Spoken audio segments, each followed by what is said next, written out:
Hello, good morning, my dear students. Wish you all a very wonderful day. How are you all, dear students? Hope you all are absolutely okay by the grace of the Almighty and taking each and every precautions of safety rules because the situation is getting worse day by day. By the way, first of all, let me welcome all of you to my online class. This is teacher Farhan Akhtar here, an assistant teacher of English, Ankur Society Girls High School, Nasirabad, Chattogram, and I am communicating with you through my online class organized by the authority of Ankur Society Girls High School, Nasirabad, Chattogram. Today in this class, I gonna take an obviously English class, but today I am here to take the class for the students of class 10. For their subject English second paper. Okay, so dear learners, today I have selected the topic. I am going to discuss the topic and chosen the topic completely from your grammar part. Okay, so let's have a glimpse of today's discussion topic. Yes, dear learners, today's discussion topic is passive to active. Actually, in this class, I gonna give you some more guidelines and trying a little bit to clarify all of your doubts regarding the rules of converting passive voice into active voice. Okay, so dear students, if you all are ready, let's begin our today's class. তো আজকে teacher তোমাদেরকে শেখাবো আমরা passive voice থেকে কিভাবে active ভয়েসে change করব। দেখো teacher এখানে কি লিখেছে স্ট্রাকচার। আমাদের যে কোনো প্যাসিভ ভয়েসকেই যখন আমরা অ্যাক্টিভ ভয়েসে পরিবর্তন করব, আমাদের সব সময় অলওয়েজ এই স্ট্রাকচারটা ফলো করতে হবে এবং মনে রাখতে হবে। এই স্ট্রাকচারটা হচ্ছে আমাদের সাবজেক্ট, তারপরে মাঝে একটা ভার্ব এবং শেষে একটা অবজেক্ট বসবে। কিসের সাবজেক্ট সবসময় মনে রাখবে, প্যাসিভ থেকে অ্যাক্টিভে করি অথবা অ্যাক্টিভ থেকে প্যাসিভ ভয়েসে পরিবর্তন না করি, আমাদের সবার শেষে সেন্টেন্সের শেষে যে অবজেক্ট থাকবে সে সেন্টেন্সের শুরুতে চলে আসবে। শুরুতে যখন আসবে সে লিটারেলি সাবজেক্ট হয়ে যাবে, ঠিক আছে। আর শুরু সাবজেক্ট যে থাকবে সে সবসময় আমাদের সেন্টেন্সের শেষে চলে যাবে। শেষে চলে গেলে সে কি হিসেবে বসবে, সে তখন আমাদের অবজেক্টিভ ফর্ম হিসেবে বসবে। রুল নাম্বার 1, টিচার বলেছি প্যাসিভ ভয়েসে যদি আমাদের বি ভার্ব হিসেবে স্পেসিফিক অ্যাম অথবা ইজ অথবা আর থাকে, সেই ক্ষেত্রে অ্যাক্টিভ করার সময় মেইন ভার্বের প্রেজেন্ট ফর্ম বসাতে হবে, ঠিক আছে। দেখো টিচার এক্সাম্পল দিয়েছি, the letter is written by me. According to rules অনুসারে আমার এখানে ইজ ছিল। ইজ কেন, এখানে অ্যাম ইজ আর এর যে কোনো কেউই থাকতে পারে, ঠিক আছে। তো টিচার কি বলেছি, তখন আমাদের মেইন ভার্বের প্রেজেন্ট ফর্ম হবে। আর ওই যে একটু আগে দেখিয়েছে স্ট্রাকচার সাবজেক্ট ভার্ব অবজেক্ট, সেটা বসিয়ে আমরা কমপ্লিট করব। তো টিচার কি বলেছি একটু আগে, আমরা প্যাসিভ থেকে অ্যাক্টিভই করি বা অ্যাক্টিভ থেকে প্যাসিভই করি না কেন, আমাদের সেন্টেন্সের শেষে যে অবজেক্টিভ ফর্মটা থাকবে সেই আমাদের সেন্টেন্সের শুরুতে সাবজেক্টিভ ফর্ম হিসেবে বসে যাবে। তো দেখো the letter is written by me, পেছনে আছে কি মি, মিটাকে সেন্টেন্সের শুরুতে বসালে মি এর সাবজেক্টিভ ফর্ম হয়ে যায় আই, ঠিক আছে। তারপর মেইন ভার্বের প্রেজেন্ট ফর্ম, ঠিক আছে। টিচার কিন্তু বলিনি কোনো অক্সিলারি ভার্ব রাখবে, তো মেইন ভার্বের প্রেজেন্ট ফর্ম ইজ দেখে আমরা বুঝে গিয়েছি আই এর সাথে আমাদের মেইন ভার্ব রিটেনের প্রেজেন্ট ফর্ম রাইট বসছে। তো টিচার বসিয়েছি অবজেক্ট বাকি অংশ, তো অ্যান্সার হয়ে গিয়েছে আই রাইট দ্য লেটার। বুঝাতে পেরেছি। চলে যায় রুল নাম্বার 2, প্যাসিভ ভয়েসে বি ভার্ব হিসেবে যদি আমাদের ওয়াজ অথবা ওয়্যার থাকে, সেই ক্ষেত্রে অ্যাক্টিভ করার সময় মেইন ভার্বের পাস্ট ফর্ম বসবে এবং অবশ্যই স্ট্রাকচার সাবজেক্ট ভার্ব অবজেক্ট সেটা তো আমাদের মাথায় রেখে আমাদের চেঞ্জ করতেই হচ্ছে। তো চলো এক্সাম্পলটা দেখি, the letter was written by me. দেখো ওয়াজ আছে, তাই জন্য পেছনের অবজেক্টের শুরুতে সাবজেক্ট হিসেবে বসিয়েছি। ওয়াজ দেখে মূল ভার্বের পাস্ট ফর্ম রিটেনের পাস্ট ফর্ম রোট করে দিয়েছে এবং অবজেক্ট দ্য লেটার সাবজেক্টটি অবজেক্ট হিসেবে বসে গিয়েছে। তো আমার অ্যান্সার হয়ে গিয়েছে I wrote the letter. Dear students, চলো আমরা চলে যাই আমাদের পরের রুলস এর। রুল নাম্বার 3, টিচার কি বলেছি, প্যাসিভ ভয়েসে এখন আমাদের অ্যাম ইজ আর থাকছে, তবে অ্যাম ইজ আর এর সাথে স্পেসিফিক একটা বিং BEING বিং থাকছে।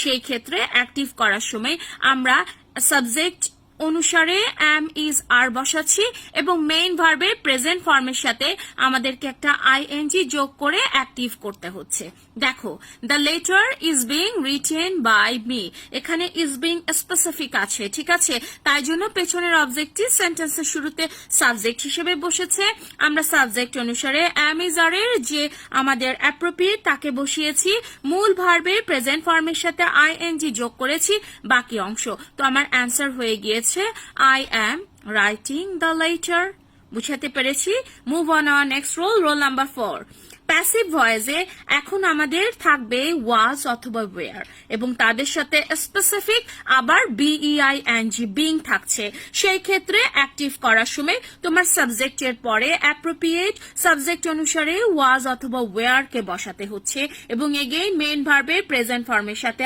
ING যোগ করে আমরা ইজিলি প্যাসিভ ভয়েসকে অ্যাক্টিভ ভয়েসে পরিবর্তন করতে পারছি দেখো তো এক্সাম্পলটা টিচার কি দিয়েছি the letter was being written by me was এর পরে বিং আছে তাহলে রুলস মতে পেছনের অবজেক্টটি সেন্টেন্সের শুরুতে সাবজেক্ট হয়েছে তার সাথে ওয়াজ অথবা ওয়্যার এর যে অ্যাপ্রোপ্রিয়েট তাকে বসিয়েছি বিং আছে সেজন্য মূল ভার্বের প্রেজেন্ট ফর্মের সাথে ING বাকি অংশ তো আমার অ্যান্সার হয়ে গিয়েছে I was writing the letter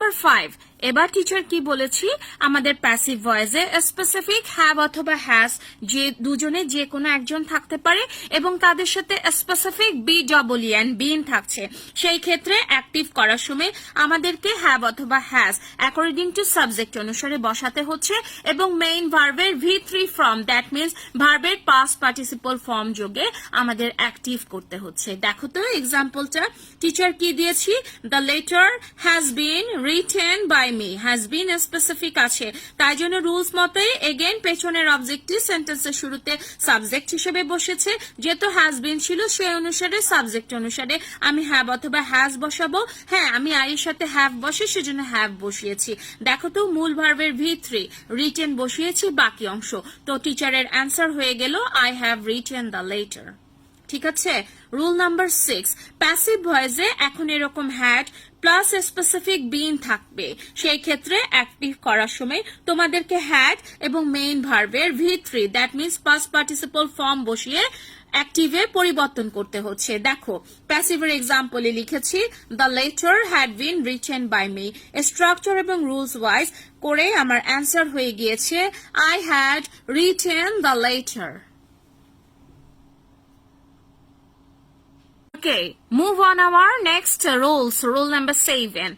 Passive voice এখন আমাদের modals plus be স্পেসিফিক থাকবে মডেলস তোমাকে চিনতে হবে যখন তোমরা এই রুলসটা অ্যাপ্লাই করতে যাবে মডেলস বলতে আমরা কি বুঝি তোমরা সবাই জানো আমি মনে করিয়ে দিচ্ছি দেখেছো আমাদের সেন্টেন্সে কখনো শুড থাকে কখনো ক্যান থাকে কখনো কুড থাকে কখনো মাস্ট থাকে কখনো ওট থাকে কখনো ইজ গোয়িং টু থাকে কখনো হ্যাভ টু থাকে এদের নামই হচ্ছে আমাদের মডেলস তাহলে টিচার কি বলেছি আমাদের প্যাসিভ ভয়েসে এরকম মডেলস ভার্ব থাকবে এবং তাদের সাথে স্পেসিফিক একটা বি থাকবে সেই ক্ষেত্রে অ্যাক্টিভ করার সময় আমাকে সেই structure subject verb object as usual বসাতে হবে তারপরে কি করতে হবে আমাকে মডেলসটা বসাতে হবে বিটাকে অমিট করতে হবে এবং মেইন ভার্বের প্রেজেন্ট ফর্ম বসিয়ে অ্যাক্টিভে পরিবর্তন করতে হবে বুঝাতে পেরেছি দেখো তো এক্সাম্পলটা টিচার কি বলেছে the rules should be followed by us দেখেছো শুড বি এর নিচে টিচার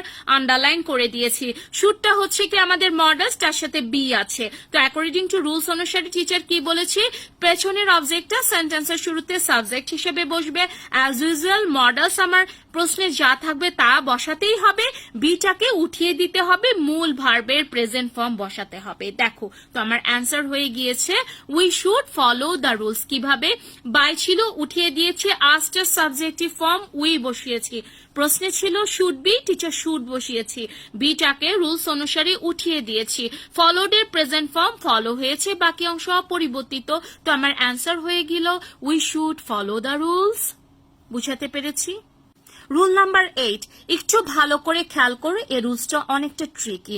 এতক্ষণ টিচার বলেছি যে আমরা পেছনের অবজেক্টটাকে সাবজেক্টিভ ফর্ম দিয়েছি, ঠিক আছে?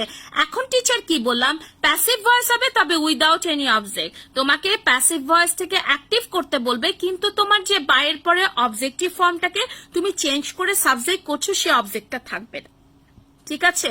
তখন আমরা কি করব, অ্যাক্টিভ করার সময় আমাদের অ্যাপ্রোপ্রিয়েট অবজেক্ট বসাবো। কাকে দেখে বসাবো? According to statement. বুঝাতে পেরেছি? তাহলে তোমার যে স্টেটমেন্টটা থাকছে সেই স্টেটমেন্ট অনুসারে তুমি কি করবা, একটা অ্যাপ্রোপ্রিয়েট অবজেক্ট বসাবে। এখানে টিচার আরেকটা নোট দিয়েছি তোমাদের জন্য বুঝতে কষ্ট না হয়। লিটারেলি সেই ক্ষেত্রে আমরা অবজেক্ট হিসেবে আসলে অ্যাকর্ডিং টু স্টেটমেন্ট অনুসারে কখনো উই, কখনো ওয়ান, কখনো পিপল, কখনো গভর্নমেন্ট, কখনো অথরিটি, কখনো সামওয়ানের হেল্প নিতে পারি। তো মোটামুটি এই অবজেক্টগুলো মুখস্থ রাখলে তোমরা যে কোনো প্যাসিভ ভয়েসকেই খুব সহজেই ইজিলি অ্যাক্টিভ ভয়েসে পরিবর্তন করতে পারছো। যেমন ধরো এক্সাম্পলে যাই, টিচার বলেছে rice is eaten all over the world. দেখো এটাকে অ্যাক্টিভ করতে হবে, কিন্তু তুমি পেছনের বাইরের পরের অবজেক্ট কই আছে? উজ্জ্ব আছে, নেই। তাহলে টিচার কি বলেছি, অ্যাকর্ডিং টু স্টেটমেন্ট অনুসারে একটা অ্যাপ্রোপ্রিয়েট অবজেক্ট দিবে এবং নিচে যে অবজেক্টগুলো মুখস্থ করতে বলেছি ওখান থেকে কারো সাহায্য নিয়ে আসলে আমরা কমপ্লিট করব। তো টিচার কার সাহায্য নিয়েছে? Rice is eaten all over the world. Obviously people খায়, সেজন্য টিচার পিপল বসিয়েছি। ইজ ইটেন দেখে আমরা বুঝেছি এটা আমাদের রুল নাম্বার 1 যেটা ছিল সেই রুলটা। তো টিচার কি করেছি, ইটেন এর প্রেজেন্ট ফর্ম ইট বসিয়েছি বাকি অংশ। তো আমার অ্যান্সার হয়ে গিয়েছে people eat rice all over the world. বুঝাতে পেরেছি? নেক্সট এক্সাম্পলে যাই, my pen has been stolen. কে চুরি করেছে জানি না, তো টিচার সামওয়ানের সাহায্য নিয়েছে। তো টিচার লিখেছে সামওয়ান, হ্যাজ বিন দেখে আমি বুঝেছি আমাকে এখানে হ্যাজ প্লাস ভার্বের V3 ফর্ম যোগ করতে হবে। তো টিচার করেছি, অ্যান্সার হয়ে গিয়েছে someone has stolen my pen. তো এই ছিল আমাদের প্যাসিভ থেকে অ্যাক্টিভ করার কিছু rules. So thank you very much dear girls for staying with me and attending this class, and that's all for today. Hopefully inshallah teacher will meet you again in our next class with another rules of regarding changing sentences. Till then everybody stay safe, take care, bye bye, Allah Hafiz.